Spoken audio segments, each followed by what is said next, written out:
The old Native American man at the ranger station fixed us with an unsettling stare. When the winter storm comes to these mountains, keep your windows closed, your doors locked, and never answer when you hear sounds that don't belong. We laughed it off then. Now I'm not sure what to believe anymore. My buddy Mike and I had been planning this photography trip to Montana's Glacier National Park for months. Just two friends from Boston looking to capture the pristine winter landscape for our portfolios. Mike had inherited a cabin from his uncle near the park's east entrance, deep in the wilderness, 20 miles from the nearest town. The weather forecast showed clear skies for the weekend, but my grandfather's warnings echoed in my mind. He was part Cherokee, raised in these mountains, and spoke of the Watchers in the White, entities that moved with the storms, entities that should never be acknowledged. I dismissed these as superstitions, though I still kept his protective amulet in my pocket out of habit. The cabin stood isolated among towering pines, exactly what you'd expect in the Montana wilderness: weathered logs, sloped roof designed to shed heavy snow, and windows that rattled in the wind.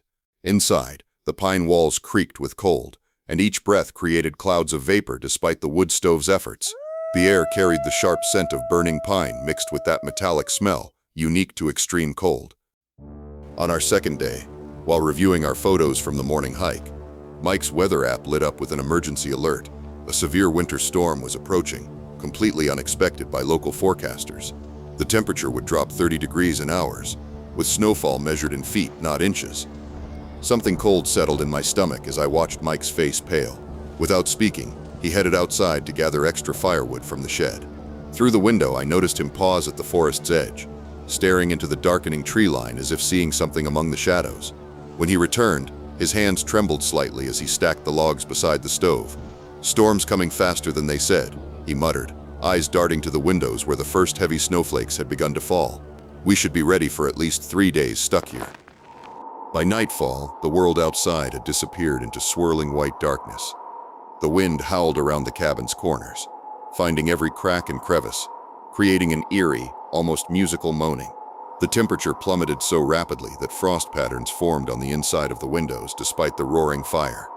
That first night, as we played cards by lamplight, Mike suddenly froze, cards clutched in his trembling hand.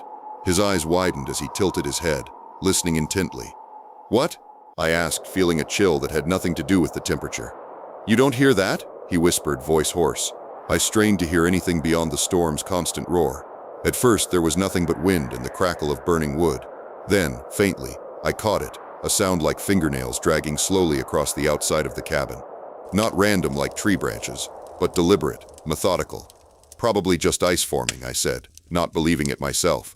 Later, as we retreated to our rooms, I noticed Mike pressing his ear against the wall, fingers spread on the rough wooden surface. The protective amulet in my pocket suddenly felt heavier, almost warm against my thigh. Sleep came fitfully that night, interrupted by strange dreams of figures moving through snow, their elongated shadows stretching across white expanses. I woke at 3:17 a.m. according to the glowing digital clock, my body drenched in cold sweat despite the freezing room. As my eyes adjusted, I noticed something on the floor beside my bed, wet footprints leading from the wall to my bedside, then vanishing. The water hadn't frozen despite the cold. I told myself it must be condensation, or maybe snow I'd tracked in earlier without noticing. The second night, the storm intensified. The wind screamed rather than howled, and the snowdrift outside had completely covered the first-floor windows. Our cell phones showed no signal, and the emergency radio picked up nothing but static. Mike's behavior grew increasingly strange. He would stare at blank walls for minutes, then suddenly start taking photos of empty corners of the cabin. When I checked his camera, the images showed nothing unusual, just empty spaces. Yet Mike would point at the screen, insisting, "Don't you see them, standing right there?" That night, a powerful gust of wind tore a section of the roof away. Snow poured into the cabin through the gap, forcing us to barricade ourselves in the small bedroom. The temperature dropped to dangerous levels. We piled every blanket and piece of clothing we had onto the single bed and huddled together for warmth. Just as I was drifting off to sleep, I heard a sound that made my blood freeze. A soft, deliberate knock on the bedroom door. 3 precise taps. Mike hadn't heard it. His breathing remained steady. We had pushed the heavy dresser against the door. There was no way anyone could be in the cabin with us. Then came another sound, the slow turning of the doorknob. I held my breath, eyes fixed on the door. The knob rotated fully, but the dresser held. For several long seconds, nothing happened. Then slowly the temperature in the room plummeted further. Frost began forming on the walls in strange angular patterns, unlike any natural ice formation I'd ever seen. Mike woke with a start, his eyes wide. "Someone's in the cabin," he whispered. Before I could respond, a scratching sound began on the other side of the door. Not like someone trying to get in, but like someone writing or drawing. It continued for almost a minute, then stopped. We remained frozen in place until dawn's weak light filtered through the window. Only then did we find the courage to move the dresser and open the door. The main room was covered in snow from the damaged roof, but something else caught my attention. Markings in the frost covering the walls.